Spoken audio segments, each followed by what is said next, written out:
Audio Jungle.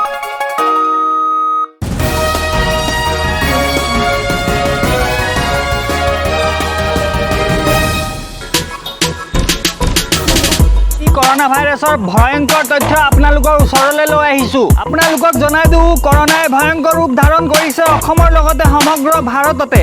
অসমত মাত্ৰ 24 ঘণ্টাৰ ভিতৰত 39 জনলৈ বৃদ্ধি পাইছে কৰোনাত আক্ৰান্ত ৰোগীৰ সংখ্যা। লগতে গোটেই ভাৰতবৰ্ষৰ কথাও জানি লওক। মাত্ৰ 24 ঘণ্টাৰ ভিতৰতে সমগ্ৰ ভাৰতত 4630 জনলৈ বৃদ্ধি পাইছে কৰোনাত আক্ৰান্ত ৰোগীৰ সংখ্যা। বৰ্তমান সময়ত অসমত সৰ্বমুঠ কৰোনাত আক্ৰান্ত লোকৰ সংখ্যা হৈছে 141 জন। তাৰে 41 জন কৰোনা ভাইৰাছৰ পৰা মুক্ত হৈছে, কিন্তু এতিয়াও 94 জন কৰোনা ৰোগী হৈ আছে। আৰু আপোনালোকে জানি লওক 4 জন কৰোনা ৰোগীৰ মৃত্যু হৈছে। লগতে ভাৰতবৰ্ষৰ কথাও আপোনালোকক জনাই দিওঁ, সমগ্ৰ ভাৰততে বৰ্তমান সৰ্বমুঠ কৰোনাত আক্ৰান্ত লোকৰ সংখ্যা হ'ল 1,02,300 জন। তাৰে 39,658 জন কৰোনা ভাইৰাছৰ পৰা মুক্তি পাইছে আৰু 3,169 জন মৃত্যুৰ মুখত পৰিছে। কিন্তু এতিয়াও 59,460 জন কৰোনা ৰোগত আক্ৰান্ত হৈ আছে। এতিয়া আমাৰ দৰ্শকক সমগ্ৰ বিশ্বত